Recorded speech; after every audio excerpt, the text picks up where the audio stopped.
Salam keluarga Malaysia. Berita Pagi Sarawak edisi Selasa 16 Ogos bersama saya, Bumawin. Sarawak menerusi Jawatankuasa Pengurusan Bencana Negeri JPBN dipuji atas pengurusan terbaiknya dalam mengurus pandemik COVID-19 di negeri ini. Menurut Ketua Pengarah Majlis Keselamatan Negara MKN, Datuk Rozi Mat Saad, Sarawak juga telah menunjukkan teladan dalam melaksanakan program imunisasi COVID-19 kebangsaan PICK. Datuk Rozi mewakili MKN amat berterima kasih atas sokongan dan kerjasama penuh yang diberikan oleh kerajaan negeri dan berharap agar sokongan tersebut dapat diteruskan lagi di tahap yang lebih tinggi pada masa hadapan. Jelas beliau, hubungan dan kerjasama kukuh yang berterusan antara Kerajaan Persekutuan dan Kerajaan Negeri merupakan satu petanda positif untuk keselamatan rakyat dan ekonomi. Datuk Rozi berkata demikian ketika mengadakan kunjungan hormat ke atas Timbalan Premier Datuk Amar Douglas Uga Embas yang juga pengerusi JPBN Sarawak di Kompleks Dewan Undangan Negeri. Sementara itu, Sarawak mencatatkan 731 kes baharu positif COVID-19 bagi minggu ke-32 epidemik yang menjadikan kes kumulatif meningkat kepada 310,974 kes. Jawatankuasa Pengurusan Bencana Negeri JPBN menerusi satu kenyataan media COVID-19 semalam mengesahkan jumlah terbabit meningkat sebanyak 135 kes berbanding minggu sebelumnya yang mencatat sebanyak 602 kes baharu. Daripada jumlah itu, sebanyak 715 kes adalah dalam kategori 1 dan 2, manakala 16 kes kategori 3, 4 dan 5. Pada minggu epidemik ke-32 menunjukkan Kuching merekodkan kes tertinggi iaitu sebanyak 242 kes, diikuti Miri 141, Sibu 119 kes, Bintulu 71, Sarike 26, Semerahan 23, Bau 15 dan Mukah 10 kes. Manakala 26 daerah lagi mencatatkan kes positif satu angka. Sementara itu, 2 kematian dilaporkan pada minggu ke-32 ini iaitu masing-masingnya satu kes di bahagian Sibu dan Miri. Jabatan Meteorologi atau Met Malaysia sedang melaksanakan ujian siren sistem amaran awal tsunami Malaysia di 7 lokasi di Sarawak bermula 12 Ogos lepas hingga Jumaat ini. Timbalan Pengarah Pejabat Meteorologi Sarawak, Senior Rovina Urban Senior berkata, ujian tersebut bertujuan untuk menguji keberkesanan sistem siren baharu yang dibangunkan sebelum ia beroperasi sepenuhnya. 7 lokasi terlibat ialah Persatuan Nelayan Kawasan Sematan, Masjid An-Nur Kampung Tebeluk, Pejabat Daerah Belawai, Lembaga Kemajuan Bintulu, Taman Perindustrian Semelaju, Majlis Bandaraya Miri dan New Walmart Lutong di Miri. Dalam kenyataannya kepada RTM, beliau memberitahu lokasi pertama bagi pelaksanaan ujian berkenaan ialah Persatuan Nelayan Kawasan Sematan pada 12 Ogos lepas. Ujian akan dilaksanakan sama ada pada 11 pagi atau petang iaitu pada pukul 10 pagi atau 3 petang dan akan mengambil masa selama 1,5 jam. Sehubungan itu, beliau menasihatkan penduduk setempat supaya tidak panik sekiranya mendengar siren amaran tsunami dibunyikan, arahan menjauhi kawasan pantai dan arahan berpindah ke tempat selamat. Lawatan Majlis Guru Besar MGB Daerah Baram ke Sekolah Kebangsaan Kidurong Bintulu pada Jumaat lalu bukan sekadar sebagai lawatan menanda aras urus tadbir sekolah tetapi sebagai usaha perkongsian ke arah membentuk kemenjadian murid sesebuah sekolah. Ia khususnya melibatkan sekolah di kawasan bandar dan sekolah kawasan pedalaman.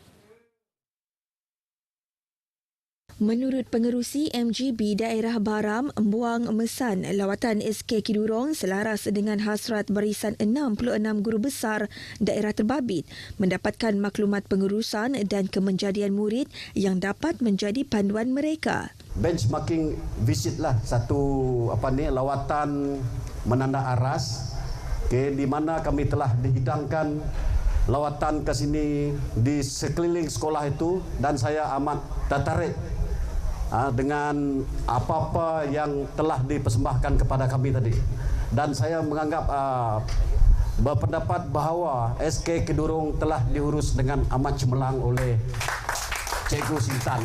Jadi tahniah Cikgu Sintan. Beliau berkata demikian dalam ucapannya semasa Majlis Jalinan Muhibah MGB Baram dan SK Kidurong di Pantai Tanjung Batu, Bintulu. Malah beliau sendiri akan membawa guru-guru dari sekolahnya SK Longteru melawat SK Kidurong bagi memberi peluang guru-guru sekolah beliau melihat situasi di sekolah berkenaan. Sementara itu, Guru Besar SK Kidurong, Sintan Lugat yang pernah berkhidmat di SK Leo Matabaram menjelaskan proses kemenjadian murid dan pembangunan infrastruktur sekolah terbabit turut dibantu oleh Adun Samalaju, Datuk Majang Renggi yang juga Timbalan Menteri Infrastruktur dan Pembangunan Pelabuhan. Sepanjang saya menjadi Guru Besar di SK Kidurong, Datuk lah paling banyak membantu sekolah itu. Bukan membantu saya, membantu sekolah dan rakyat-rakyat, anak-anak kita yang bersekolah di situ. Malah beliau mempunyai pandangan jauh untuk SK Kidurong. Pada program tersebut, pihak MGB Daerah Baram turut melakukan kerja khidmat masyarakat dengan mengutip sampah di kawasan tumpuan awam Pantai Tanjung Batu. Warga kerja Ibu Pejabat Polis Daerah IPD Marudi terus diseru meningkatkan integriti sistem penyampaian yang mantap dan memfokuskan kepada kesejahteraan rakyat. Pesuruhjaya Polis Sarawak Datuk Muhammad Azman Ahmad Sapri berkata, beliau tidak menolak kekangan kekuatan pegawai dan anggotanya untuk melaksanakan tanggungjawab dalam daerah terbesar di Sarawak ini. Namun anggotanya berjaya menjalankan amanah dan tanggungjawab mereka dengan baik. Ke arah itu, beliau mencadangkan agar pihak IPD Marudi mengeluarkan kertas kerja meningkatkan penjawatan dan kekuatan yang diperlukan di IPD Marudi untuk tindakan. InsyaAllah kita telah berbincang tadi sebentar tadi dan kita akan berikan cadangan kepada KPD untuk membuatkan kertas kerja untuk meningkatkan penjawatan dan juga kekuatan di IPD Marudi, menekan IPD Marudi. Daerah Marudi ini merupakan daerah terbesar di Sarawak. Beliau bercakap kepada pemberita selepas mengadakan lawatan kerja ke IPD Marudi dekat Miri.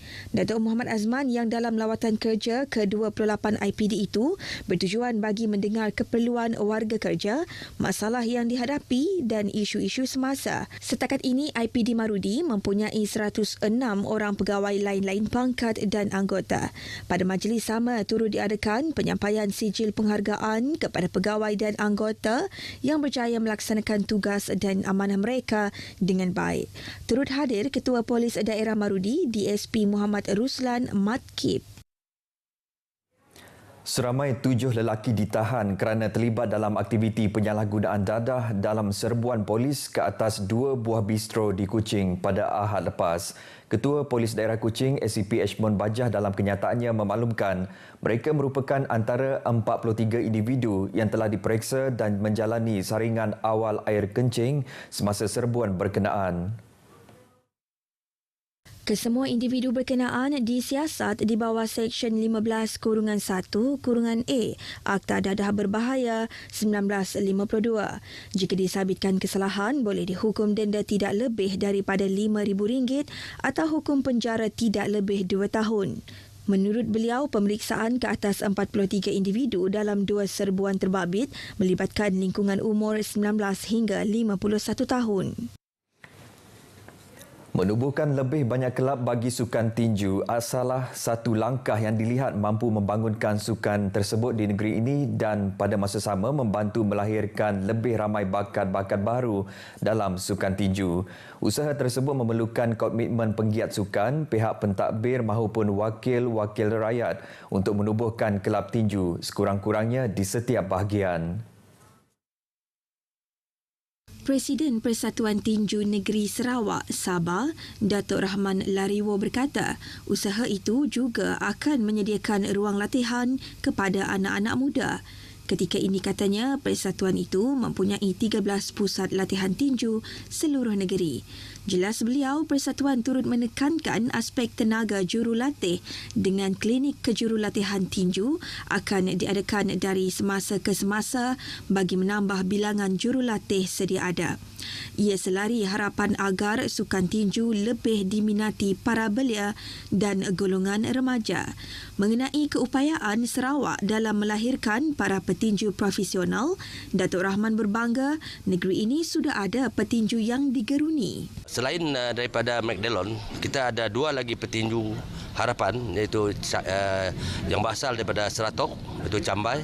Dia pernah menjawari peringkat remaja 2 ke 3 tahun lepas sehingga sekarang dia sudah duduk di sebagai pasukan elit dan di dalam pasukan Sarawak. Datuk Rahman ditemui RTM pada perasmian Kejohanan Tinju Terbuka Sarawak di Sri Aman. Ditanya tentang sasaran pingat untuk sukan tinju pada Sukma akan datang, beliau menjelaskan Sarawak menyasarkan 2 emas. Baik, sementara itu, Kejohanan Tinju Terbuka Sarawak 2022 yang telah dirasmikan Timbalan Menteri Pembangunan Bakat Dato' Francis Hardin Hollis disertai 117 petinju yang mewakili kelab-kelab tinju seluruh negeri turut serta petinju dari Semenanjung dan negara jiran Singapura. 71 daripada petinju akan bertanding dalam kategori elit, manakala 46 lagi akan berentap dalam kategori remaja. Berlangsung selama seminggu di Stadium Tertutup Sri Aman di Bandar Simanggang. Kejohanan tersebut anjuran bersama Persatuan Tinju Negeri Sarawak dengan Perbadanan Sukan Sarawak serta Majlis Sukan Negeri Sarawak. Ia merupakan landasan mencari bakat-bakat baharu untuk diserapkan ke dalam pasukan tinju negeri. Seterusnya membolehkan mereka diberikan pendedahan awal dalam sukan berkenaan. Orang ramai terutama dari sekitar Sri Aman adalah digalakkan untuk hadir menyaksikan kejohanan tersebut dengan kemasukan adalah percuma. Peminat sukan tinju juga berpeluang melihat serta bertemu dengan legenda sukan tinju negara Major Sapok Biki. Selain itu, petinju dari Sri Aman iaitu Delanil McDellon atau lebih dikenali sebagai Kilat Boy yang telah menjuarai kejohanan tinju profesional Pasikatan juga dijangka membuat penampilannya pada kejohanan itu nanti. Baik, berita pagi Sarawak edisi Selasa 16 Ogos berakhir di sini. Saya Bumawin, jumpa lagi.